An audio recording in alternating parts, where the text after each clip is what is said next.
apaga alguna de aquí?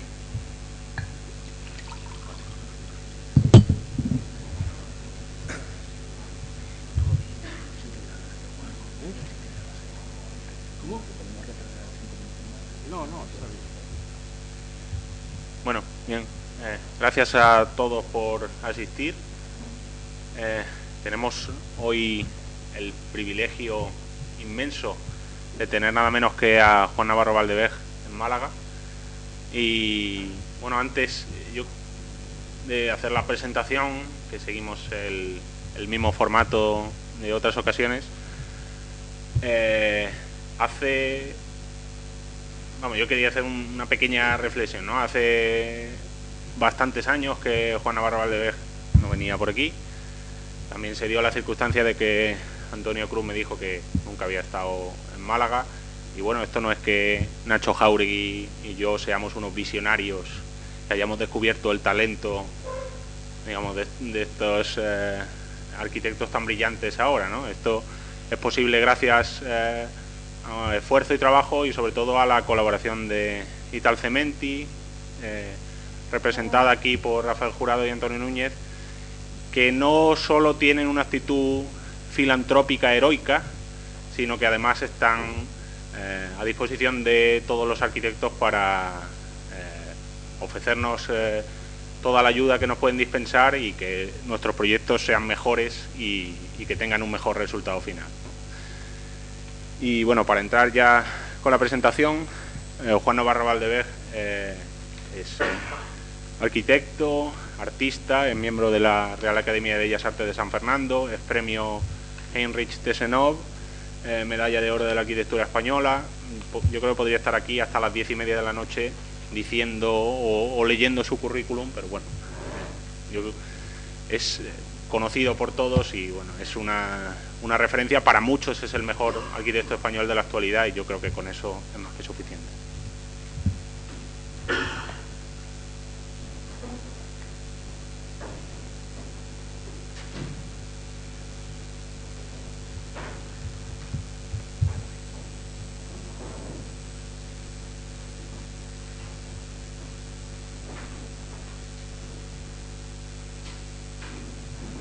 Entonces, bueno, la presentación habitual. Dentro de lo que Alejandro de la Sota calificaba de arquitectura intelectual, creo que podría afirmarse que una mayoría significativa de los arquitectos actuales son epígonos de un movimiento moderno canónico, ¿no? Movimiento moderno canónico y modernidad monumental al margen, representada por Luis Kahn. Existen una serie de creadores que, merced a su talento y a su investigación personal, son capaces de generar un lenguaje y una forma de expresión propia, ¿no? Y yo creo que dentro de este grupo en el que estaba Han Sharon y en el que están muy pocos arquitectos escogidos, se encuentra Juan Navarro Valdevej, ¿no? Su arquitectura es el resultado de una investigación personal en la que se aunan un interés por la escultura, la pintura y el mundo de las instalaciones, ¿no? Yo quería analizar o aportar algunas notas sobre dos proyectos. Uno sería la Biblioteca de Puerta de Toledo. En este proyecto se plantea un difícil problema urbano, que es resolver el contacto con, digamos, del Arco del Triunfo proyectado por Antonio López Aguado. Para ello el volumen se retranquea y se adapta a la topografía, ¿no? Y en el interior existe lo que Peter Zumthor denominaba atmósfera de seducción, que no es más que una serie una sucesión de episodios espaciales que interiormente poseen la cualidad que Juan Luis Trillo denominó la luz confinada, ¿no? La luz y el silencio son las dos cualidades que a mi juicio caracterizan este proyecto y que convierten la visita a la Biblioteca Puerta de Toledo en una experiencia espacial única, ¿no? Esta experiencia espacial se podría establecer una comparación con otro proyecto que también apuesta por el tambor, como una biblioteca que apuesta por el tambor central como estructura, y que constituye una experiencia bien distinta, que es la Biblioteca de Estocolmo de Gunnar Asplund, ¿no? Avanzando un poco en el tiempo, en los proyectos más recientes, Navarro Val de Veg ha incorporado lo que es el ornamento en el exterior de sus edificios, el ornamento que, como él ha afirmado, sirve para mitigar la confrontación cotidiana y para, de alguna manera, detectar el carácter complementario que tiene que tener todo edificio institucional. En el interior los espacios son mucho más complejos que antes y liberados de las restricciones de la geometría. Son espacios inesperados y tensos. Yo creo que esto está planteado en por supuesto en los teatros del Canal, como veremos ahora, pero yo quería hacer una referencia al proyecto del concurso del Museo de la ampliación del Museo Reina Sofía, a mi juicio injustísimamente no le fue otorgado el primer premio, y algo de esos maravillosos espacios que se intuían en la propuesta del concurso del Reina Sofía está presente en los espacios del Teatro del Canal. El Teatro del Canal, que por cierto se puede visitar y lo recomiendo a todos que lo hagan, plantea, como he dicho, una experiencia espacial fenomenológica que depende del punto de vista del usuario y que refuerza así lo que tantos otros grandes edificios han hecho, que es el que la arquitectura es una experiencia espacial y que solo visitándola es cuando uno reconoce todos sus valores. Y quería por último decir que hay un verso de Machado en el que afirma o dice que los físicos llenarían un libro de fórmulas para explicar una compleja reflexión de la luz. Y bueno, de la arquitectura de Navarro Val de Veg se pueden escribir libros, artículos, tesis doctorales, pero ante todo yo creo que la arquitectura de Navarro Val de Veg hay que disfrutarla y eso es lo que vamos a hacer hoy. Así que nada, presentamos a Juan Navarro.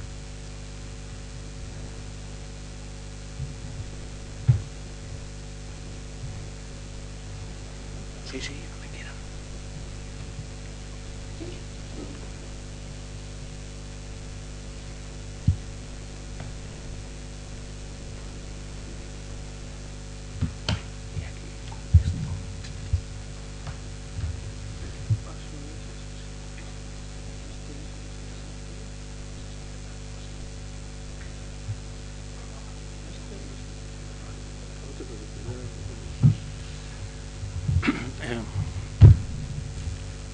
Buenas noches.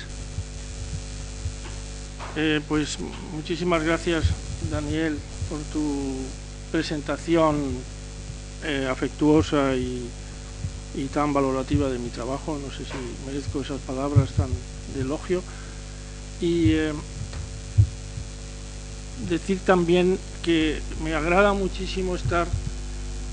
en el Colegio de Arquitectos de Málaga. Tengo un gran recuerdo de hace años que en unas ocasiones similares a esta, pero más joven, y veo también en la sala a caras y personas por las que siento un verdadero afecto, incluso agradecimiento por tantas cosas en las que me han apoyado. De manera que estoy encantado de estar aquí y de poder hablar de una obra que he realizado durante varios años en Roma, y también plantear algunos temas teóricos quizá más difíciles al final de esta intervención, porque me parece que pensar sobre ello puede ayudarnos a avanzar en una arquitectura más acorde a la situación actual y a las dificultades actuales. Como saben, la Biblioteca Hertziana, que están viendo ahí en la imagen, quizás se vea mejor, en la calle Gregoriana, esta es la entrada a la biblioteca. La biblioteca es una parte, digamos, de lo que yo he hecho, es una parte de una biblioteca que que se extiende en el Palacio Chúcari y el Palacio Stroganov al otro lado. Y en medio está lo que era el jardín de Chúcari, cuyo distintivo que todos recuerdan es la entrada lo que se llama el Portal Mascherone, que era la entrada al jardín del palacio cuando Chúcari hizo su casa, y que estaba situado en esa zona alta del Pincio en Roma. Es una intervención relativamente pequeña, pero muy difícil, y difícil por muchas razones, no solo por la convivencia con lo que tiene al lado, por el hecho de tener que conservar en gran medida la piel, algo que yo también he favorecido en el propio proyecto por razones que ahora explicaré, y dificultades enormes porque también una de las condiciones después de ganar el concurso fue que Patrimonio exigía que no se dañasen los restos arqueológicos de la Villa Lúculo, el patricio romano, que estaban soterrados desde el siglo II después de Cristo y que había que conservar, y efectivamente ahí han aparecido una serie de restos en la obra, además de los indicios que había previos a mi intervención. De manera que hay una serie de dificultades en una obra relativamente pequeña que tiene en planta solamente unos 600 metros cuadrados. Están viendo en la imagen, en esa esquina triangular del encuentro de la calle Sistina en la parte superior y la calle Gregoriana en la parte inferior, que se asoma en punta, digamos, al espacio que ya pertenece y está dominado por la iglesia de Santa Trinità dei Monti, que es la que corona la escalinata tan conocida y tan turística y tan bella que llamamos la Plaza de España. Como digo, la intervención son de 600 metros cuadrados y el total útil es 2.150 metros cuadrados, que no es mucho para una obra que ha durado pues más de 13 años, porque el concurso me parece que es del año 97, en fin, por una serie de circunstancias, como digo, hubo que rehacer todo el proyecto considerando esa obligación de patrimonio de salvaguardar los restos arqueológicos, y una serie de circunstancias que hizo, bueno, como es los que hayan construido en Italia saben que hay siempre uno encuentra esas dificultades una y otra vez en los procesos de construcción, porque siempre están sobre algo que hay que investigar, la obra se debe detener, tienen que venir los arqueólogos, etc. La Biblioteca Arciana es una biblioteca extraordinaria de arte y de arquitectura, es la mejor de Roma, pertenece a una institución alemana, que es el Instituto Max Planck. El Instituto Max Planck tiene, como saben, muchas sedes en todo el mundo de centros y centros de investigación, generalmente técnico y físico, y en este caso es de historia del arte, y por eso mismo es una institución mimada, en cierto modo es como un elemento algo ajeno a su destino, pero realmente por eso mismo algo muy querido, aparte que a quien no le atrae todo lo que sea el arte. Y puedo decir que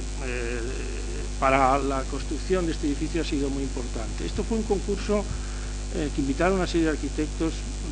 internacionales y algunos italianos, y me dieron a mí el premio y también la cruz, vamos a decir así, cargar durante todos estos años. Hay que tener en cuenta que me he pasado estos 12 años yendo prácticamente por lo menos una vez al mes visitas de obra y de reuniones, de manera que ya pueden imaginarse que realmente he convivido durante muchos años.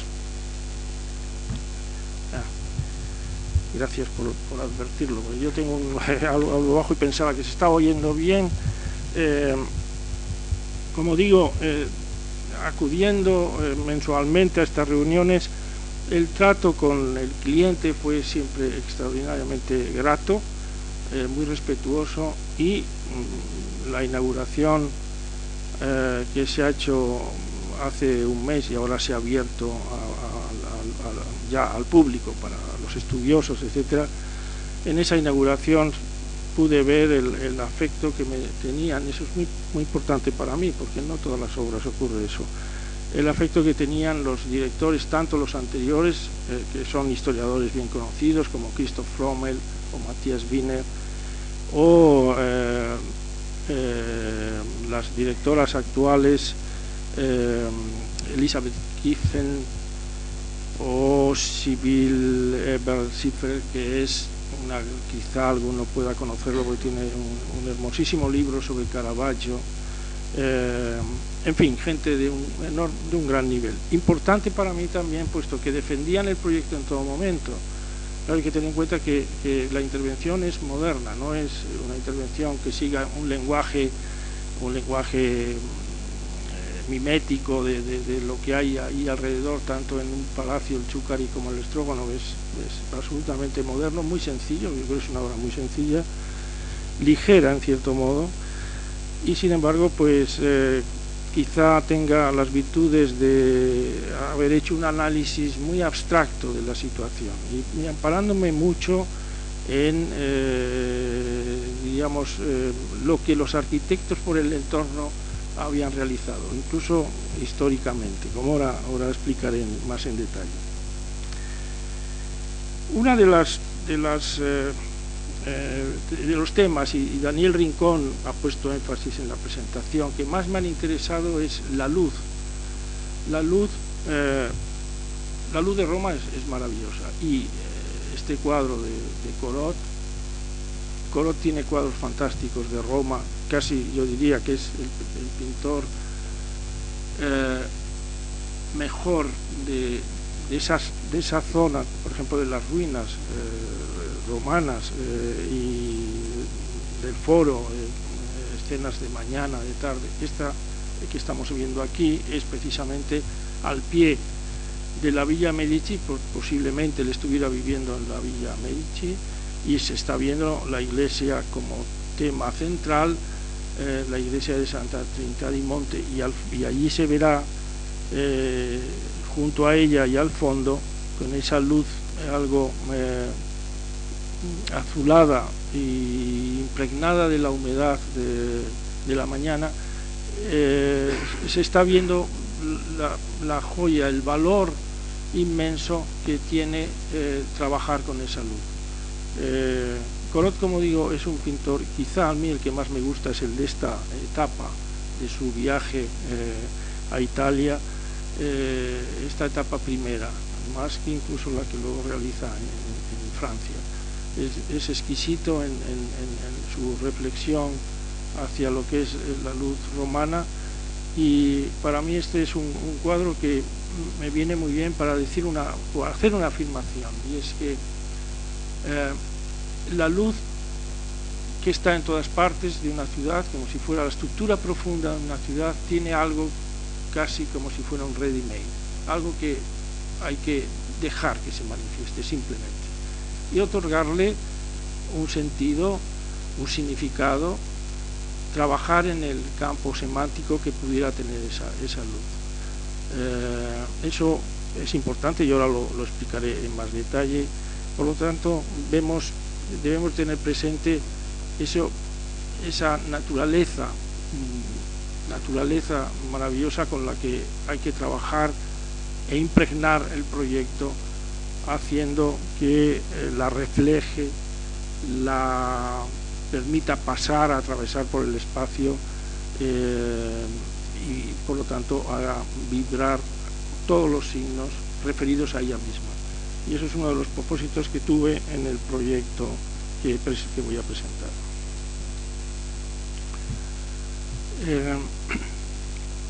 La entrada a la biblioteca, que es ahora precisamente el portal Mascherone es la entrada para los estudiosos. Para mí estaba cerrada, es decir, no había modo de entrar, había un muro detrás en una intervención anterior, y yo quise abrirlo por todo lo que significa realmente, y porque casi yo diría que el motivo, el leitmotiv, el tema de la biblioteca era un jardín de libros cuya entrada se hace por lo que fue la entrada al jardín del Palacio Zuccari, y que, bueno, pues se le potenciaba nuevamente con todo su significado. Y lo que encontramos al interior es como una puerta, otra puerta un poco más adentro, que nos abre otro mundo muy distinto, donde la luz nuevamente es el protagonista de todo ese espacio. De manera que, por un lado,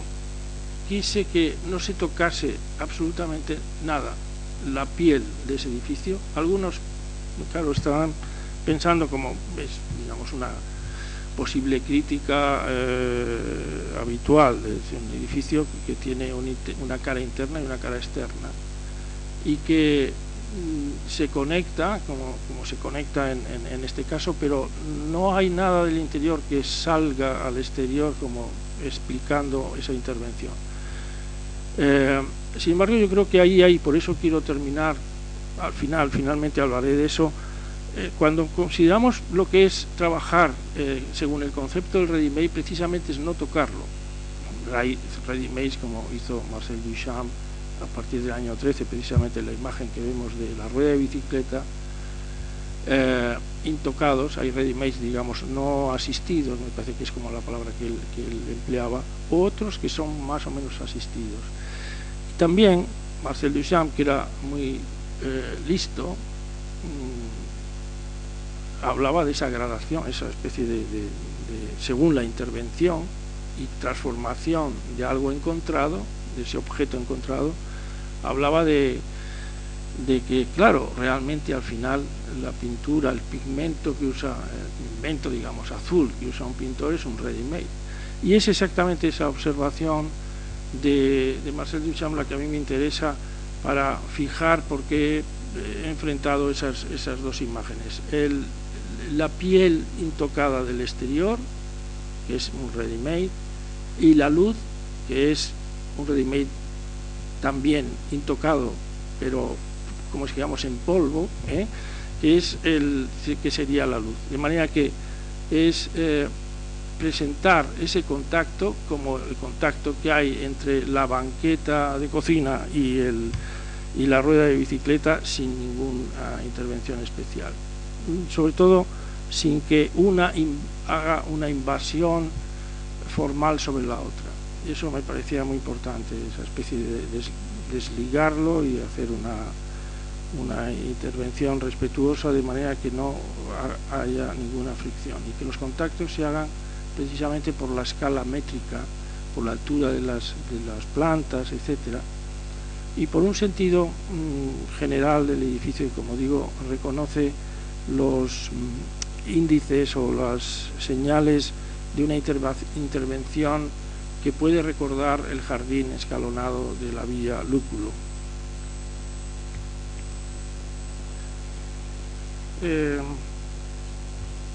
La biblioteca es parte, como digo, están viendo en la zona central, donde está el portal Mascherone, hasta donde empieza un edificio con regularidad de ventanas, que es el Stroganov, y al otro lado es el Palacio Zuccari, y al extremo es la intervención de Juvara del siglo XVII. Y el Palacio Zuccari, que es una intervención apoyándose en el Palacio Zuccari ya construido, que es del siglo XVI, termina la obra en el 1609, a principios del XVII. Juvara establece ese proyecto, o hace ese proyecto, y se realiza en el 1718, se termina. Precisamente es una imagen que representa Schinkel en uno de sus dibujos de Roma y que luego expondré, porque son aspectos que a mí me emocionan en torno al propio proyecto. Y el edificio del Palacio Stroganov, que es el que está a la derecha, es del 1888. Todos estos edificios pertenecen a la institución Max Planck y son la Biblioteca Arciana, de manera que mi intervención es una parte de la Biblioteca Arciana en este momento. Fue Henriette Hertz quien en el año 1913 adquirió estos edificios, después se lo donó a la institución Max Planck, y la institución Max Planck ha mantenido en ellos digamos, ha cuidado de estos edificios y ha hecho una biblioteca y un lugar fantástico para la investigación en arte. Por otra parte, hay que decir que el Palacio Zuccari ha sido un lugar de residencia de artistas invitados y, por ejemplo, yo he anotado a través de las lecturas que aquí estuvo Joshua Reynolds, estuvo Jacques-Louis David, o sea, el inglés, el pintor francés de la Revolución, y el estudioso del arte clásico griego Winkelmann. Era una zona muy de artistas y en particular es una zona que yo creo que por eso la adquisición de estos edificios por la señora Hertz es una zona que es asociada siempre a la vida de los artistas que hacían su camino a Italia y iban a vivir en este lugar. Muy justo al lado está la Villa Medici y luego recordaremos por un momento lo que hace Velázquez, nuestro pintor Velázquez en ella, sobre el tema de la luz. Y bueno, es un lugar preñado de historia, aspecto que a mí me ayudó mucho,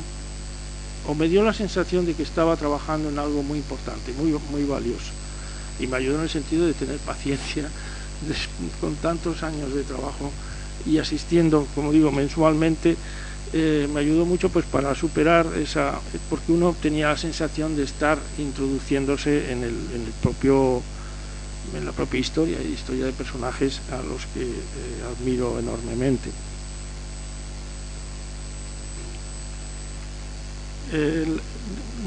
De manera que la planta es lo que en ese dibujo están viendo como más centrado, con un patio. El mascherone geométricamente domina toda la planta. En la parte de atrás se disponen lo que sería la librería de compactos, de manera que es hacia la zona de la calle Sistina, de manera que la biblioteca de pronto se encuentra con un muro de reflexión de luz a pocos metros de distancia. Hay una sensación de choque, de toparse con un muro que ahora veremos en las imágenes. Las dos entradas, por lo menos que para mí tienen importancia, y he de decir que una de ellas estaba completamente clausurada, ya lo pueden imaginar, por razones de control y de cuidado de lo que es el Palacio Zuccari, que es la imagen de la derecha, donde estamos viendo cómo se recupera en cierto modo el jardín, la puerta, el portal que daba al jardín del palacio era esa, y tiene unas paredes que terminan en una decoración vegetal, como unas estructuras livianas, y en cierto modo ese diálogo entre lo más tectónico y lo más liviano, lo cual es también muy propio de toda la arquitectura romana, y digo de la romana de Roma, en las pinturas de los interiores, justifica también de una manera casi diríamos subliminal que el patio de luces y de aire de la planta que proyectamos también tuviera esa estructura de acero muy ligera. que es lo que están viendo, y están viendo unos capiteles encontrados precisamente en la ruina, en ese subsuelo de donde estamos interviniendo. Y la otra entrada, naturalmente, es la de la calle, el portal Mascherone, la entrada, diríamos, la entrada que nos engaña porque es algo terrorífica, esa cabeza, para, digamos, por contraste, anunciar un interior paradisíaco. Eso es muy importante en el concepto del proyecto, y también luego adquiere poco a poco una interpretación, para mí, dentro de lo que son esos años, una interpretación bella, en el sentido de que es entrar en una biblioteca, es casi el arquetipo de una biblioteca, entrar por la boca, es decir, introducirse en la mente, en el cerebro de alguien. Es el lugar de conocimiento, y que sea ese interior con mucha luz, con una digamos, dedicación importante de la arquitectura a reflejar la luz. Entonces es como una mente ilustrada, que es exactamente, como digo, el arquetipo de cualquier biblioteca, la iluminación, la ilustración, en ese sentido metafórico. Bien, la maqueta, como digo, refleja que, digamos, tanto la cara de la vía Sistina como la cara de la vía Gregoriana se mantienen. Se estructura un patio que se ve muy bien en la maqueta, y se hace una sala de silencio en la parte superior, que es este cuerpo que en parte existía en estas construcciones y que es muy romano, porque en Roma, cuando uno se asoma a cualquier azotea, hay cantidad de pequeñas arquitecturas en esas azoteas que hacen viva y dan vida realmente a la vida en las azoteas. Importantísimo, sobre todo en este sitio privilegiado, en el que, como veremos, se divisa toda Roma, etcétera, porque estamos en la falda de una de las colinas de Roma, del Pincio, que es el lugar en el que está la biblioteca.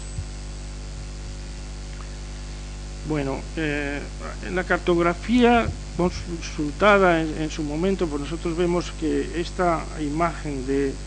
la izquierda de Antonio Tempesta del año 1593, estamos viendo el triángulo alto. Si siguen la imagen donde está Santa Trinidad dei Monti, verán a la derecha un campo ligeramente construido, y está diciéndonos que la casa del pintor Zuccari ya estaba haciéndose en pie. No está todavía construido la escalinata de la Plaza de España, pero sí vemos la dificultad, diríamos, técnica que va a tener resolver ese salto de dos alturas del plano de abajo y el de la iglesia, con un proyecto o con una serie de proyectos que luego serán motivo de un esfuerzo muy interesante de varios arquitectos. En la imagen de la derecha vemos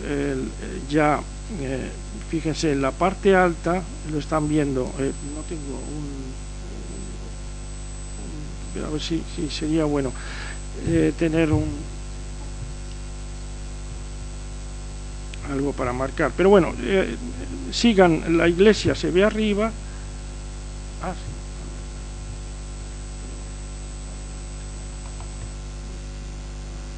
Ahí están viendo ya construido. Esto es una carta, un mapa del 1676 de Gian Battista Falda, que muy conocido porque todos... Ahí va, se me ha ido otra vez. Se me ha ido por completo. Bueno, se ha ido por completo.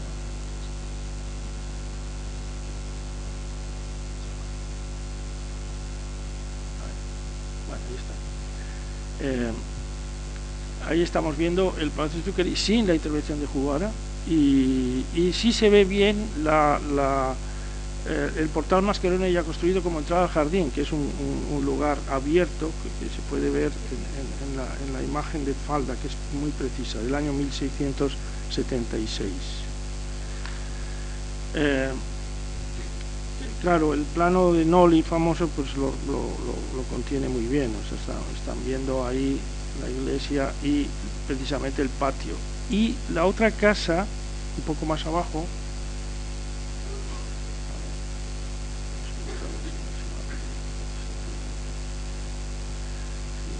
esa sería esta, o sea, este es el patio de donde está mi intervención, la biblioteca Arciana, y este sería seguramente una casa del pintor Salvatore Rosa, que vivía aquí. Esto para mí tiene mucha importancia. Yo admiro mucho la obra de Salvatore Rosa, es muy especial, y cuando me enteré que estaba por aquí, bueno, pues estaba como un colega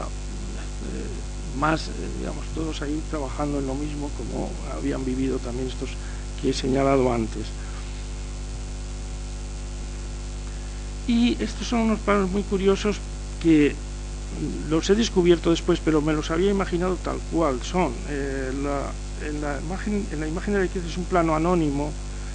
de Roma en la época de Augusto, es un plano del año 1888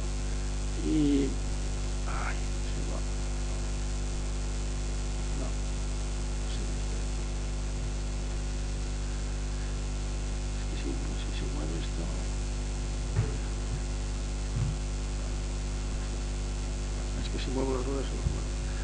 Es igual, porque vean arriba que donde pone Pincho, los huertos que pertenecían a la villa Lúculo, dentro del perímetro del muro de Augusto. Y estas son interpretaciones del siglo XVI de Pirro Ligorio de lo que podía ser la casa o los huertos de la villa Lúculo, o intervenciones de este tipo. Lo maravilloso es precisamente eso que he puesto énfasis antes, de jardines escalonados, abancalados, donde los arquitectos siempre han trabajado de la misma manera. Han trabajado, en los bancales siempre aparece una sabiduría de arquitecto que tiene, digamos, la forma en que hace las escaleras, se disponen los movimientos en zigzag para superar las distintas alturas, se combinan grandes saltos con lo que sería el escalonamiento menudo de las escaleras, etc. Toda esa dialéctica constructiva se reproduce también algo de ello en el proyecto nuestro. Y esos alveolos que indican del jardín, que indican un sistema constructivo de contención de tierras, efectivamente está en el subsuelo de nuestra intervención. Están viendo la imagen de la izquierda, ahí había un estanque, hay toda una serie de intervenciones, había mosaicos, como vemos, y esto es precisamente lo que ha aparecido en la propia construcción y lo que nos ha obligado a hacer una intervención estructuralmente muy interesante, incluso dando mucho interés también al proyecto en ese sentido constructivo y estructural, enriqueciendo, como veremos luego, precisamente para permitir no solo ya descubrir esto que se ha descubierto, sino posibles excavaciones posteriores. Bueno, antes hablaba de las intervenciones de distintos arquitectos, todas son, como digo, algo parecidas. Una de las cosas que sí me interesa señalar es que la intervención de arriba a la izquierda, que es de Bernini, como ven, está escrito en el año 1660, es una intervención irreal completamente, y llama la atención mucho, irreal porque primero con esas rampas circulares para carruajes es imposible saltar esa altura tan grande, y también irreal en el sentido de que no tiene una simetría. Bernini completa con alas la iglesia, y además crea un eje inexistente que entre la iglesia y la planta baja, de la plaza baja, donde efectivamente también hay, y recordarán, esa nave que es un proyecto de Bernini, esa esculturita que hay abajo, esa fuente de Bernini, que pretende, digamos, establecer un eje lineal perfectamente riguroso con la iglesia, cosa que, como digo, es imposible. En las imágenes de la derecha vemos la intervención de Alessandro Specchi del 1717, que es muy parecida a la que realmente es la que vemos hoy en día, o casi igual, de Giordano o Girolamo Rossi del 1726, donde hay típicamente esa es una intervención donde se va a engañar la vista en la ausencia de eje con una serie de elementos geométricos cóncavos y convexos y tirando a ser circulares para que esa diferencia, digamos, para reorientar sin darnos cuenta toda la posibilidad de axialidad de la iglesia, que sería lo dominante. Realmente la más firme representación de lo que es la plaza, incluso en el proyecto de Rossi, lo hace ese gran pintor, arquitecto y paisajista que es Giovanni Paolo Panini, que será todos lo conocen todos los arquitectos lo conocemos sobre todo por los extraordinarios cuadros que hizo del Panteón. Y ahí, en esta intervención, estamos viendo cuán a la izquierda está de cualquier eje de la escalera. Es una representación verídica de... Bueno, ese tema de la axialidad ocurre también en la biblioteca, como ahora explicaré. En la imagen siguiente son estos dos cuadros también de Panini, donde está representando, uno es un detalle del otro, está representando la arquitectura moderna, es como si fuera una revista de arquitectura de todas las intervenciones espectaculares modernas de Roma, entre ellos la Plaza de España. Lo están viendo en el detalle con la Santa Trinidad y Monte arriba y la escalinata a un lado. Panini representa, como digo, muy bien esa ausencia de axialidad de la iglesia y además también refleja muy bien lo que es la orientación del sol por la sombra de los edificios, etc. Quizá la más espectacular desde el punto de vista del tratamiento de la luz sea la que corresponde a Piranesi en el año 1760, donde vemos ya la escalinata construida, la emoción de los muros, grandes muros de contención, por ejemplo, que vemos en la parte alta, y la emoción de la luz que parece que rueda cayendo hacia la plaza baja, donde está la fuente de Bernini, y bueno, es una representación muy emocionante, como recuerden también la pintura de Corot, donde parece que esa luz romana está muy conseguida y muy bien tratada, como digo, casi como si fuera un flujo que cae rodando desde la altura. La hora es perfectamente deducible por las sombras que están bien trazadas, como si fuera al mediodía, y bueno, tiene toda la animación de la ciudad en ese momento. Los croquis, como digo, que hice para el concurso, ya advierten enseguida de la asimetría, es decir, como si quisiera hacer que el foco central del proyecto fuera el portal Mascherone, nos íbamos a encontrar con mucho más espacio a la derecha que a la izquierda, y entonces precisamente a la izquierda está, por necesidad de conservación de la cara que daba al jardín del Palacio de Zuccari, y el movimiento siempre se haría hacia la derecha, el otro quedaría más confinado en su verticalidad. Y el otro gran tema está muy claro en el croquis de la derecha, donde el gran plano de contención, en realidad es una contención de los stacks, de los libros compactos, o sea, de la librería en forma compacta, que es como si fuera una masa de tierra que ese muro ha de contener. Y es también un reflector de la luz. La luz se mueve en la imagen de la derecha de la mañana, que estaría el sol a la derecha, a la izquierda. Por lo tanto, cuando más luz vemos, como ocurre en el portal Mascherone, es por la tarde, más luz reflejada en ese gran muro inclinado, es por la tarde, y los reflectores que están enfrente, que ahora veremos ya al entrar en la biblioteca, serían los dedicados a la mañana. Es muy bello, yo creo, ver la luz, los azules distintos que se forman en el interior de la biblioteca cuando se mueve el sol.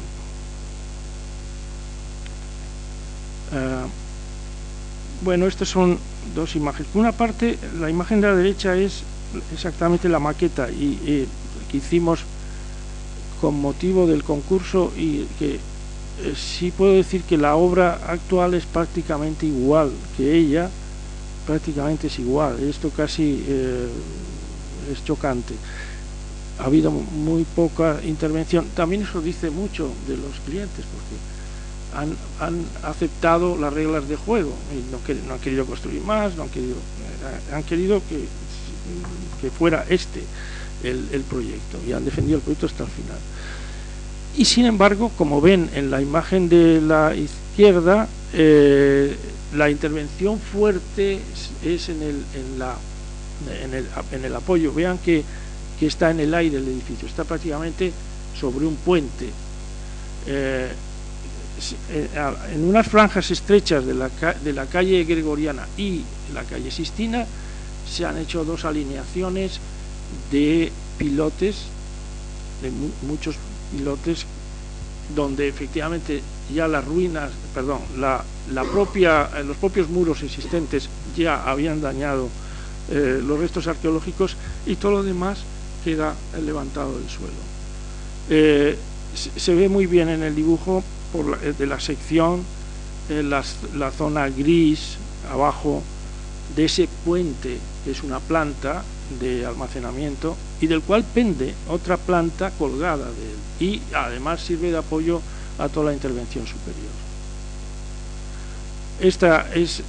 Por eso me ha gustado que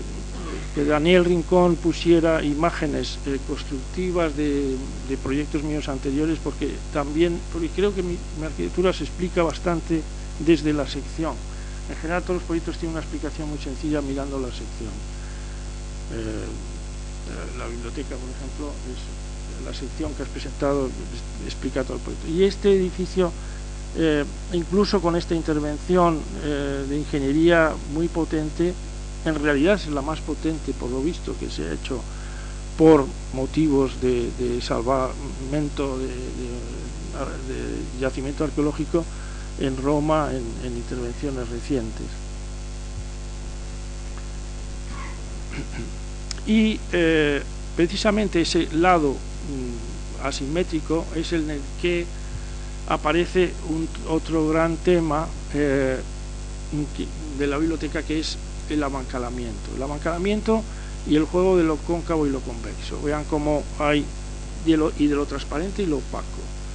Vean cómo hay un amancalamiento y abriéndose a medida que subimos, para tener esa piel de los libros como protagonista del espacio. Aquí ya los libros no son en un compacto, están dispuestos, como veremos en la otra sección, de una manera ya digamos convencional, visitable, y es lo que yo diría que desde el huerto del lúculo hace que esto sea como una especie de huerto abierto a la luz del cielo, abierto por el patio de cristal,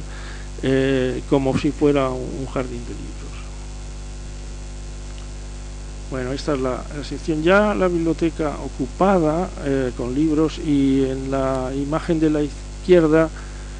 bueno, estamos viendo esa sección que se abre para dejar pasar la luz, y además para que se vea de una vez. A mí era muy importante que nada más atravesar el portal Mascherone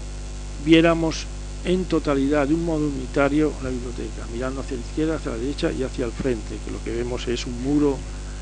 de ladrillo blanqueado. Y que todas las personas que están moviéndose por las distintas plataformas puedan ver los que entran y salen a la biblioteca. La biblioteca que yo he proyectado está muy influida por un proyecto muy querido para mí y que tiene algunos elementos de inspiración del proyecto, aunque dispuestos de una manera distinta, que es la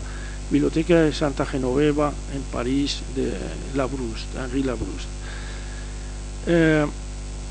Esta es una biblioteca que tiene un itinerario muy claro de lo que podemos decir la zona de oscuridad, o sea, un pequeño túnel en la planta baja, una entrada en un portal discretísimo, sin ningún énfasis retórico. Es muy sustancioso, por así decirlo, Labrouste siempre en su arquitectura y en este proyecto especialmente. Entramos en una zona de oscuridad, subimos esas escaleras, también como buscando ese efecto de la iluminación propio de una biblioteca, de una actividad de una biblioteca, y llegamos arriba donde está la sala de lectura y la disposición escalonada de las librerías. Eso es un tema que Daniel Rincón ha apuntado al ofrecer unas imágenes de Asplund, de la Biblioteca de Estocolmo, porque efectivamente está en la trayectoria de las bibliotecas que yo conocía y que amo profundamente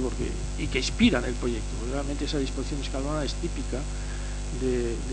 proyecto de Labrouste y de Asplund, también de Boulez. Y esa secuencia de ir como hacia la luz, ese fenómeno de la luz que lo vemos no solo en este caso, en el caso de Labrouste en el interior, pero también en el exterior. Luego lo explicaré cuando tengamos la oportunidad de ver una imagen fuera. Bueno, esta es una imagen ilustrando estos precedentes queridos de la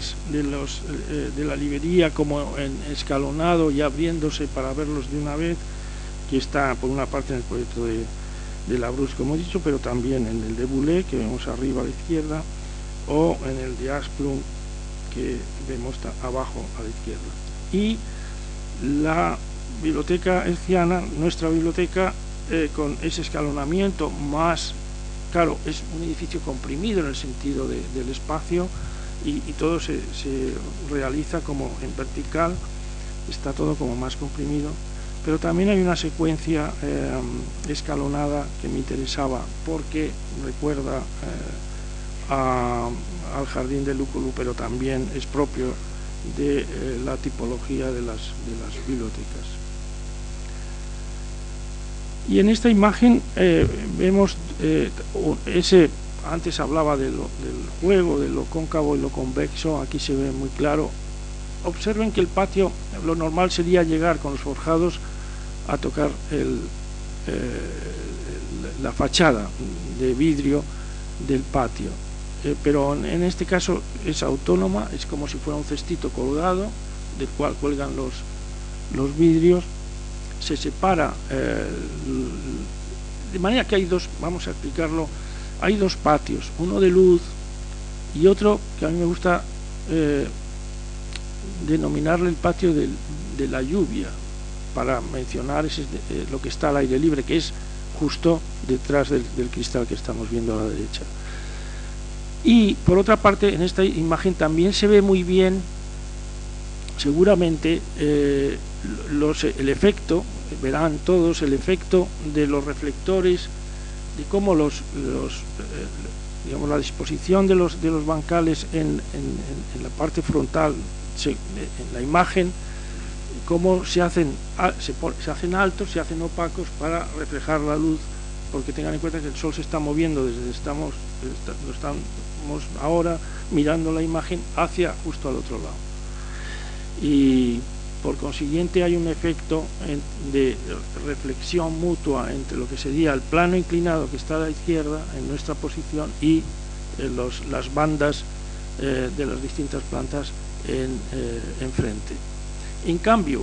naturalmente, para poder ver las librerías como jardín, el antepecho ese tiene que ser de cristal para poderse ver el efecto de la presencia de los libros.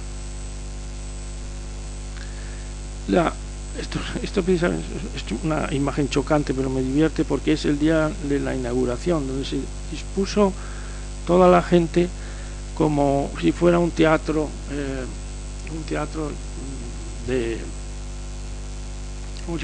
pero también para señalar la transparencia del patio de cristal interior. Y esto es algo puede dar idea de lo endemoniado y difícil que fue la construcción desde el punto de vista estructural, para lo cual tuvimos una ayuda muy importante en unos ingenieros italianos que quiero nombrar. Uno de ellos falleció ya en estos años. Es Alfredo Marin Pietri, la persona que falleció, un arquitecto, un ingeniero extraordinario con el cual pudimos siempre hablar y además muy bien, como tener un diálogo muy positivo para la realización de la obra, acompañado del ingeniero Parducci y Sergio Olivano y Marco Merci. Esos serían los autores del proyecto técnico estructural, que, como ven en la imagen de la izquierda, muestra ya lo que son esas grandes pantallas que hacen el puente de una altura sobre el cual se va a apoyar el resto de la estructura, y incluso la grúa está en el aire, está apoyada sobre un sistema de elementos cruzados que van de lado a lado.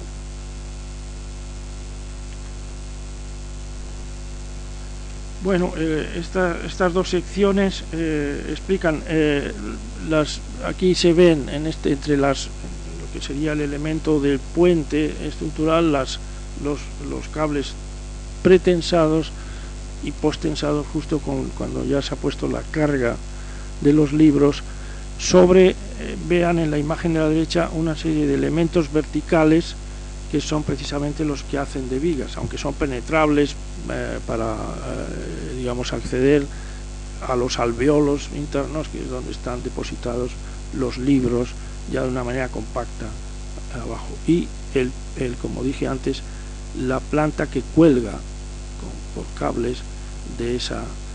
estructura intermedia, que va de la cota 0, por así decirlo, a la -3. Y luego que bajo a la -6, y la -9 ya corresponde a lo que serían las excavaciones de la Villa Lúculo. En la imagen estamos viendo los escalonamientos y también arriba lo que es la sala de silencio, que es la sala que necesaria, porque naturalmente es una biblioteca que, como decía antes, es unitaria en cuanto a la experiencia. Por lo tanto, pues hay gente que quiere estar en un sitio donde no esté distraído, pueden subir a la sala de arriba y ahí leer, y a la vez es una sala que, por cercanía con la terraza, tiene un panorama, un mirador, por así decirlo, muy bello sobre la ciudad de Roma. Bueno, esto es una repetición, ya lo he explicado antes, es como lo que sería el jardín con los restos arqueológicos más, digamos, formalizados de estos capiteles, y luego el jardín escalonado de los libros detrás, en esa estructura liviana como en la pintura de Zuccari arriba, hablando de un tipo de arquitectura distinto, menos masivo. Bueno, esto es un croquis para la disposición de esos elementos que había. Hay una fuente que casi no la vemos porque está tapada por el arquitecto Enrico Dagay. También quiero sacar esta imagen para hacer ver a alguno de los protagonistas también de esta obra. Es el arquitecto Day, que está justo en pie junto a la fuente. Verónica Scotesi, que es una arquitecta italiana que estuvo en mi estudio y que ha estado también al frente de la dirección de obra de este proyecto. Andrea Viganò, que es un arquitecto que trabaja con el arquitecto Cucci, el arquitecto milanés, muy bueno, y que fue el encargado de resolver técnicamente los detalles, digamos, para que no penetre el agua, la búsqueda de vidrios de baja, de control solar, etcétera, que vemos a mi lado, a mi derecha. Y el otro arquitecto alto que está a mi izquierda es Alessandro Scandurra, que es un arquitecto joven muy bueno, y yo creo que va a dar mucho que hablar en la arquitectura italiana. Esto es el día precisamente de la inauguración, pero me sirve para presentar a estos amigos y a algunos de ellos colaboradores en el proceso del proyecto. La imagen de la izquierda presenta ese muro inclinado reflejando la luz, esa mancha blanca de ladrillo visto, pero de ladrillo que se siente su textura, pero blanqueado, y una imagen sobre la transparencia que queríamos, muy importante naturalmente en el proyecto. Bueno, las plantas todas, como podemos ver, están dominadas geométricamente por la abertura algo asimétrica que da pie a ese trapecio desde la boca del portal Mascarone, y cómo se desliza un poco en abanico hacia la derecha, también para hacer el acuerdo entre los dos edificios, el Palazzo Zuccari y el Strovano. Bueno, esta imagen es simplemente para explicar que se hace mucha más cabida porque todas las alturas se dividen en dos. Todo el proyecto está muy, digamos, comprimido y muy justo de alturas, precisamente para tener una mayor capacidad, pero a la vez aliviar esa presión con que no hay casi ni 3 metros de distancia, siempre uno encuentra esa apertura de doble altura o incluso de toda la altura del edificio, como ocurre en el próximo al patio de cristal. Bueno, la secuencia que antes explicaba como de Henri Labrouste en la Biblioteca Santa Genoveva, aquí naturalmente por los casos por el poco espacio que tenemos se reduce, y la interpretación es como si en lugar de ser un itinerario que se despliega en vertical, se hiciese en el caso de la Biblioteca Astiana, o en el caso de mi proyecto, en círculos concéntricos. La entrada, diríamos, la garganta, por así decirlo, de esa boca es muy estrechita, pero está cerrada, casi como tiene una cúpula encima, y tenemos la sensación de un pequeño túnel para que de pronto se abra el espacio ya a toda la altura, etcétera. Y luego arriba también el embudo este de cristal, es como si fuera una cúpula invertida, vuelve a abrirse primero para llegar a tocar lo que sería el collar del cual pende la estructura de acero, y secundariamente la de cristal. Pero este itinerario y esta interpretación del muro que uno encuentra enfrente, el cristal que encierra el reducto de un jardín natural de aire y lluvia, como digo, y lo que sería el otro círculo concéntrico del patio propiamente, que establece el espacio común de toda la biblioteca en vertical, y luego ya las distintas plataformas. Claro, en la biblioteca en Santa Genoveva hay un diálogo muy bello entre lo que es lo masivo, lo tectónico, que en este caso, por ejemplo, se manifiesta en el apoyo de las columnas de acero, y algo similar ocurre, pero como de una forma concéntrica que estaba diciendo, en los muros, cuando se construye, porque el interior que estamos viendo es visible el ladrillo como elemento material tectónico, aparte de reflejar la luz, para sentir ese contraste con los elementos de acero, digamos, un contraste parecido al que ocurre en el interior de la biblioteca de Labrouste. Bueno, esto son las plantas de Labrouste para explicar el itinerario. La entrada, que es una entrada, como dije antes, muy poco retórica. Toda la arquitectura de Labrouste es muy abstracta, muy distinta a la arquitectura de Beaux-Arts, de sus contemporáneos, y ese hecho sustancial, yendo a lo más puro, a lo más reducido, es algo que, bueno, en cierto modo apoya la intervención que queríamos. Y los detalles constructivos de la estructura de acero de soporte de los vidrios están trabajados con un deleite, por así decirlo, formal, como siguiendo algo la pauta de Labrouste. Por ejemplo, esos brazos que van a sujetar, en este sentido de la herciana es distinto porque está colgado, el otro apoya, pero están hechos también con un poco de esa intencionalidad.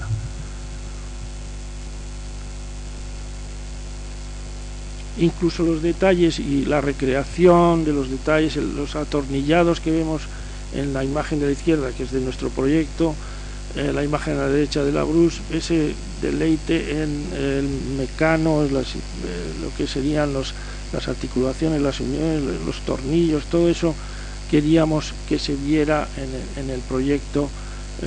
siguiendo la pauta de Labrouste. Bueno, con esto ya vamos a terminar de hablar pero sí que quisiera mencionar el espíritu del lugar, ¿no? Diríamos que también está recogido, por ejemplo, por esa imagen de Schinkel. Schinkel debió vivir, si yo no me equivoco, en la casa justo, a juzgar por el dibujo que hace, que se ve la terraza de la intervención de Juvara, justo detrás, posiblemente donde está el balcón, ahí en la vía Sistina. Ese balcón parece que es el que está pisando el arquitecto alemán para hacer ese dibujo de Roma. Se ve la intervención de Juvara justo enfrente, cuando no tenía la caperuza esa, porque el grabado que estamos viendo a la derecha es el de Ganchard del 1854, y Schinkel las tuvo antes, en el 1804. No existía esa especie de cubrición de la terraza. Hay una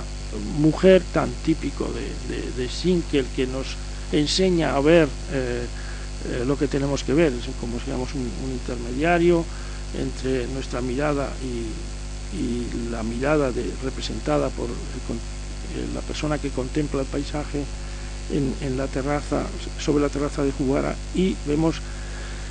San Carlo in Corso como la primera cúpula que se está viendo, y detrás el Vaticano, y a la izquierda, arriba en el horizonte, el Gianicolo. Es una imagen bellísima de Roma hecha por Schinkel. Todos los interiores de la biblioteca están siempre casi recortando a través de las ventanas, que, como digo, están mantenidas en su lugar de donde estaban. Estamos siempre viendo como fragmentos de ese dibujo de Schinkel. Ahí estamos viendo la cúpula de San Carlo in Corso, y bueno, si subimos más arriba, pues vemos el dibujo de Schinkel, pero las cúpulas del Vaticano y del San Carlo. Esta es la terraza, que es un lugar privilegiado, pasando por la Biblioteca de Silencio, y que es una delicia asomarse, especialmente de día. Esta imagen corresponde a un pintor también de estos que vivían, como decía, en esta zona un pintor alemán llamado Johann Reinhardt en este cuadrito del año 1885, y curiosamente hace que la cúpula de San Carlo in Corso la oscurece, seguramente para poner más, la oscurece por la existencia de una nube, lo deja en sombra y al fondo se ve como más protagonista el Vaticano. Estos son dos cuadros que se encontraron o que estaban en la casa de Salvatore Rosa, como decía, es donde está ahora el Palacio Strógono, y son del año 1650 y del 1675 aproximadamente. Parece que uno es un autorretrato y el otro es un retrato de su mujer, ese pintor proto-romántico, que es un pintor curioso y extraño, pero muy atractivo. La gran, no muy lejos de esas fechas, estas dos vedutas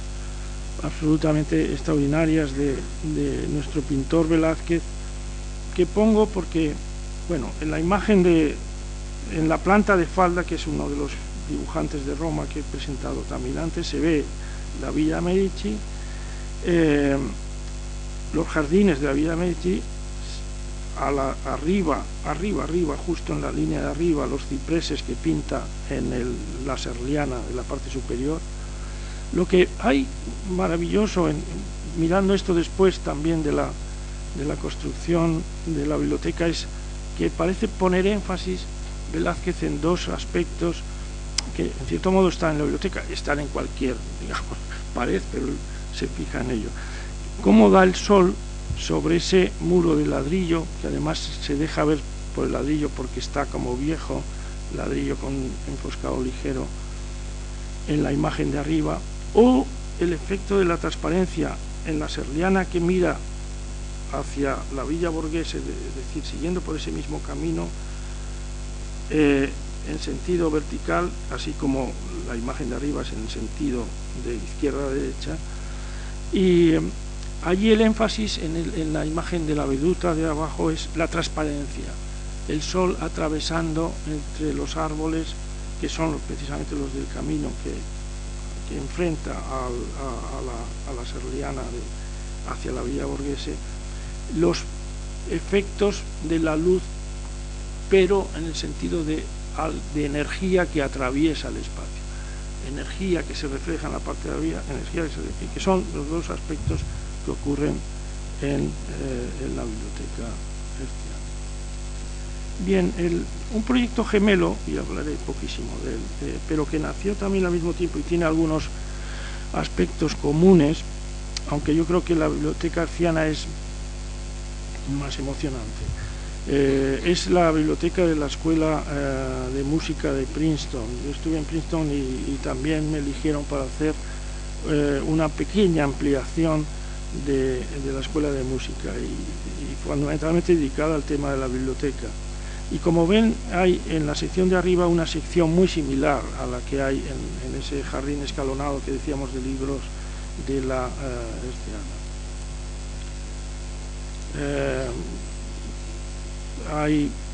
Está en un sitio privilegiado del campus de Princeton, frente de lo que sería el club social de profesores, que está en la parte de arriba, en un jardín, y muy próximo a la biblioteca, a la Escuela de Arquitectura, y el rectángulo de la izquierda es lo que existente, y ese pequeño abanico constructivo es el que resuelve la planta para, por una parte, hacer un acuerdo con la zona circular de la parte de la organización geométrica circular de la parte de arriba y la direccional de toda esa calle que atraviesa también bajo un soportal, casi como si fuera un portal mascherone, hacia el interior de los espacios ajardinados en los que se instala esa biblioteca. Paso unas imágenes donde vemos también aquí hay un subsuelo, pero en este caso es una sala de ensayos importante, grande, con luz cenital que atraviesa un espacio pequeñísimo, transparencias hacia el vestíbulo y a la derecha vemos en una imagen la zona de libros visibles, en esa especie de calle interior del proyecto. También aquí hay una especie de espacio público, son, como decía antes, proyectos gemelos, son hermanos en la consideración de elementos comunes. Bueno, estas son imágenes también, se ve bien la idea de penetración del suelo mismo, que en este caso, en el caso de la biblioteca herciana, es de travertino, como tanta arquitectura italiana, y en este caso es de cerámica roja, como tantas calles del campus de Princeton. La idea de calle era importante en el proyecto, y porque efectivamente, si seguimos, salimos al jardín que hay detrás, el jardín al que se asuma esa especie de abanico geométrico de la propia biblioteca. La imagen a la derecha recuerda mucho también a la herciana, ¿no? Cómo se va abriendo, cómo se ve el cielo azul arriba, la presencia del cielo a través de esa V en los lucernarios que introducen luz en ese espacio. Y como antes había anunciado, quería terminar con unas imágenes sobre un tipo de proyecto o de actitud en proyecto que yo creo que puede tener interés más y más en nuestros días, y es precisamente lo que anunciaba Marcel Duchamp en el año 1913. Curiosamente es el mismo año que la señora Hertz compra el Palacio Zuccari, que es el año 13, y también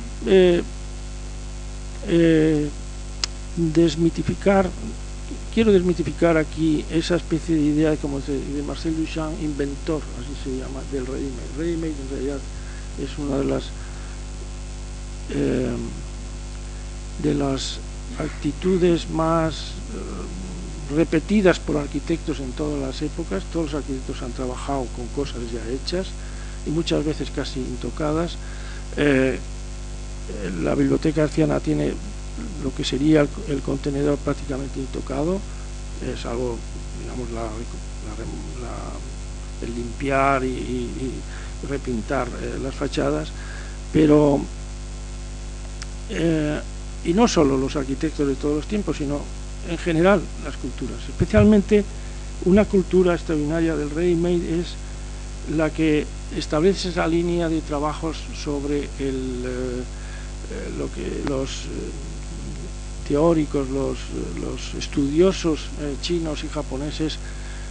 desarrollaron en torno a las piedras encontradas, es decir, las piedras como ready-made. Esta, por ejemplo, que vemos a la derecha, perteneció a un emperador que se llama Yuan Longxi del siglo XVIII, y la pieza se puede datar en el siglo XVIII, pero naturalmente es un poco absurdo porque es una piedra tan antigua como todas las piedras. Lo que es del siglo XVIII es el hecho del display juntos, display o de la presentación juntos. Eso a mí me parece muy importante, muy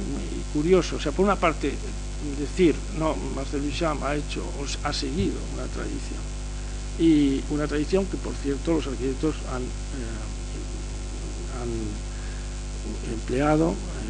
es una especie de estrategia que han empleado continuamente. Por ejemplo, esta pieza que nos anuncia, y la pongo como en el intermedio hacia algo que todos van a reconocer, es una pieza japonesa del siglo XIII, sobre una mesita. Curiosamente parece el trineo de Duchamp, esa especie de pequeño trineo donde dispone más cosas en instalaciones, en vidrios que él hizo, en el vidrio donde aparece ese trineo y un molino de agua, etcétera. Y sobre eso se dispone una cama de piedrecitas o arena blanca, con una piedra encontrada que descansa, pieza completa que se llama puente flotante de sueños.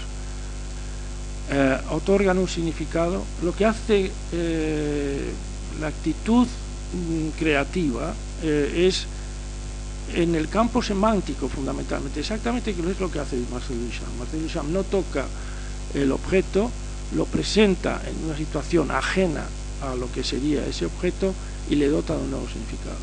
La rueda de bicicleta es una estructura de tensigrity absolutamente, digamos, funcional, pero aparece ensalzada en la intervención de Marcel Duchamp como algo, y es cierto, algo a admirar por lo sencillo y lo efectivo que es como estructura bella. Y aquí nosotros tenemos casi, digamos, el principio de lo que encontramos, por ejemplo, en esta intervención que todos reconocemos del Ryuan-ji en Kioto, reconocemos porque muchos lo hemos visitado y muchos también lo habrán visto en imágenes como esta, y que es naturalmente una pieza extraordinaria de arquitectura, un jardín extraordinario que podemos considerar ready-made, en el sentido de encontrar unas piedras y disponerlas, el sentido, como he dicho antes, de disposición o de display, de presentación, de pura presentación, sin tocarlo. De manera que entre las palabras ready-made y la palabra display hay una relación y unas estrategias de proyecto típicas. Bueno, una de las más divertidas piezas, quizá yo había hecho hace años el proyecto Flamígero, que es una pieza de un proyecto que echa fuego por la boca. Me llamó la atención en un libro sobre precisamente el display o las maneras, el arte de presentar las cosas tan típico de China y de Japón, y me llamó la atención este complejo ready-made, donde la pieza central es este quemador de incienso que está en el centro de todo, esa vasija, que es del siglo XIII y que está valorada primero por una tapa del siglo XV, que es una pequeña escultura metálica de un pájaro, que es de un famoso metalista del siglo XV que se llama Koto Yuyo, y ese sería una primera intervención. Siglo XIII es el quemador, el siglo XV es esa pieza metálica, un metal como tratado de un tono oscuro, y una mesa del siglo XVII en el que se apoya con esas patas historiadas de metal dorado, de bronce dorado, con una base de laca roja. La base de la mesa es de laca roja modelada o tallada, sobre la que se apoya el quemador de incienso. Ya también he explicado los colores, hay que imaginarlo en colores, pueden imaginar los tonos amarillos, dorados de la parte de abajo, la tapa roja, el incienso, la quemador de incienso que es un celadón, o sea, típico color turquesa o verde azulado, y encima esa tapa negra. Es un objeto al final maravilloso, muy extraordinario, muy seductor, creado en una cultura del puro ready-made display, en el sentido de cosas encontradas y puestas unas al lado de otras, en épocas distintas, intervención a lo largo de los siglos, porque estoy hablando del siglo XIII al siglo XVII. Bueno, esto es un proyecto que yo lo quiero presentar como es un proyecto para el Palacio Auditorio y Hotel en Mallorca, que no gané, un concurso que no gané, y sin embargo es un proyecto que está hecho muy con esta estrategia del display, de poner cosas heterogéneas juntas. Y hay cosas heterogéneas que son típicas de mi trabajo. Por una parte, una pieza de luz a la izquierda, una pieza de intervención manual en el centro, una pieza estructural con esa curva, con esa catenaria que salta una enorme distancia, en cuyo interior están las salas de actos, otra pieza que está como formando unos alveolos, un puente que está tomado de otro proyecto, de un proyecto para Santiago, y después un hotel escalonado. También lenguajes distintos y figuras inconexas, no tratando, como es propio casi de toda la arquitectura que hemos visto últimamente, que es formalmente unitaria, formalmente tiene el mismo gesto repetido una y otra vez, buscar una arquitectura del display, como ocurre en la imagen que he presentado antes. Bueno, todo esto tiene que ver también como por unas estrategias que usa Duchamp, y nada que observemos su trabajo, aparece como uno de los grandes y extraordinarios logros de su obra, es como presenta cosas muy distintas, casi ninguna igual a la otra, que parecen dirigirse a entendimientos y a maneras de pensar y de conceptualizar, ocupando como distintas partes de la mente, y por no detenernos, conforman un espacio imaginario, un espacio físico, pero a la vez como un espacio de la mente, que obedece como a parcelas, por así decirlo, distintos de las formas de pensar. Duchamp tiene para mí una importancia grande, incluso en la manera que he presentado algunas instalaciones, en las que he trabajado, como saben, en constelaciones de obras que pueden unirse con un sentido referidos a la luz, otros a la gravedad, otros a la mano, etcétera. Son obras dispares, como con argumentos y sentidos distintos presentadas en un display que da sentido a esa complementariedad de unas y otras. Esa sería la instalación. Naturalmente esta instalación tiene que ver algo con la instalación que veíamos antes del Museo de Arte Moderno de Marcel Duchamp en el año 53, solo que bastantes años después, pero también es esa idea de elementos heterogéneos. Por una parte ahí está en el fondo el pollito, vamos a verlo en trocitos separados, el pollito flamígero, la fotografía de la columna y el peso, el cuadro de las lunas, el aro colgado por un lateral, el columpio que vemos en la otra habitación, la luna, que es como una pieza apoyada en el suelo de cerámica. Son elementos distintos, puestos simplemente juntos, digamos, hacer un display, y por tanto referidos a coordenadas de interpretación, de experiencias muy distintas. También aquí hay una pieza de gravedad y una pieza de mano y de luz enfrentada, sin más aglutinante. Es muy antigua porque efectivamente esto es del año 70, pero está dentro de la línea de los trabajos que yo veía en aquel momento de los 70 en mi estancia en Estados Unidos, en Nueva York especialmente. Y ese efecto de separar, por ejemplo, lo que quiere la mano, lo orgánico, de lo que sería una estructural que demanda otro tipo de geometrías, liberándonos también en cierto modo de esa idea de geometría aglutinada y, digamos, forzada, aunque admiro mucho, que teníamos, por ejemplo, en las obras de Gehry, donde hay una libertad manual inmensa, pero aquí están los papeles en los que se escribe cada uno de los efectos es distinto. La estructura tiene sus leyes propias y su geometría propia, y la mano tiene su libertad en otra zona del espacio. Un gran artista del display,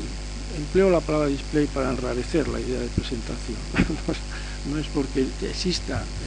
se haya generalizado el uso de la palabra display. Un artista de la presentación, conectado con Marcel Duchamp, como estuvo conectado con Magritte, incluso con un poeta como Mallarmé, Marcel Brothers. Hay las dos imágenes que están viendo a la izquierda. Por una parte es una inauguración de lo que el artista que vemos hablando, o en ese acto de inaugural, notablemente es una farsa. Realmente él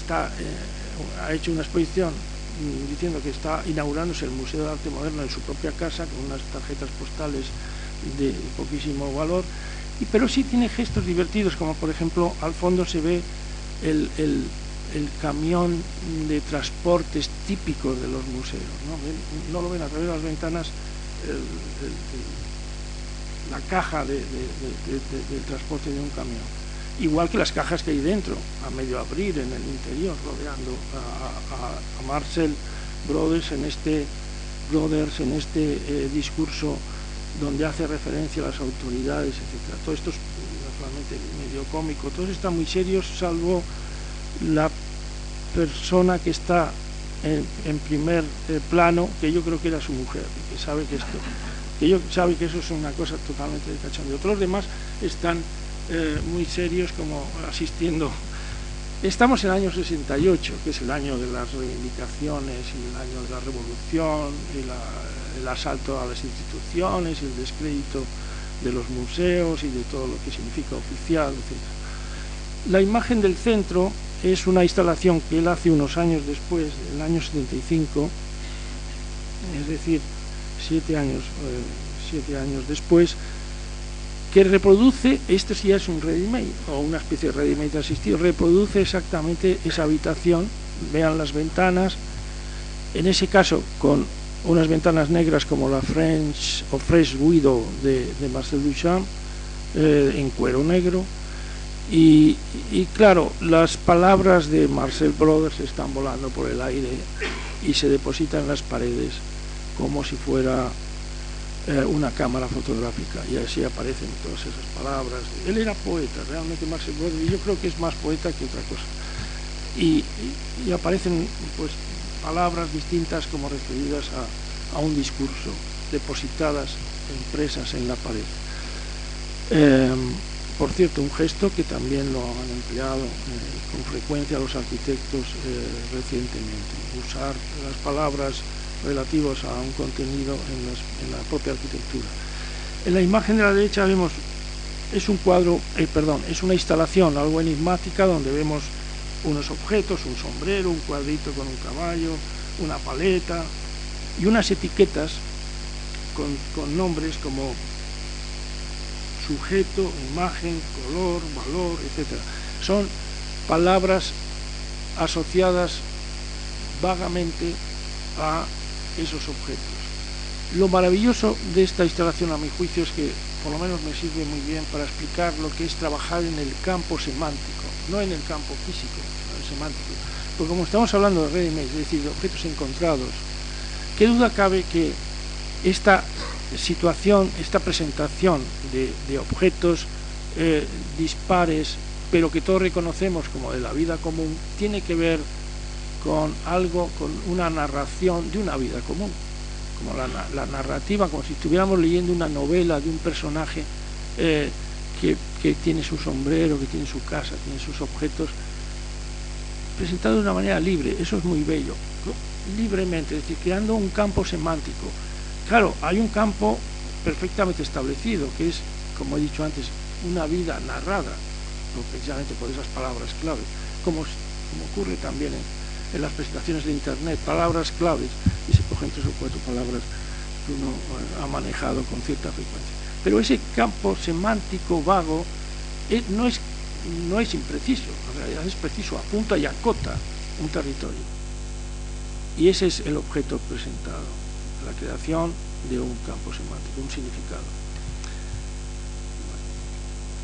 Esto son más explicaciones del proyecto de antes. Yo creo que aquí se ve lo que no se veía en la maqueta, por el interior, las salas, etc. La estructura que va de lado a lado otra vez es un puente, curiosamente es un puente como del cual cuelgan los cristales, etc., como la Arciana. Y el ready-made de la gente, esto está tomado con una fotografía de Gusti hacia el interior de la sala, cuando estuviera llena de gente, pero si no. Y también viendo el mar al otro lado, desde dentro. Y la otra pieza que he empleado en algún otro proyecto es este puente que se apoya excéntricamente en el centro. Quiero decir, a un lado, pero no en el centro. Bueno, y nada más, con esto termino. Biblioteca Arciana y unas consideraciones acerca del ready-made y el display como una estrategia de proyecto. Cuando ya hay mucho hecho, seguir haciéndolo casi con nada. Muchas gracias.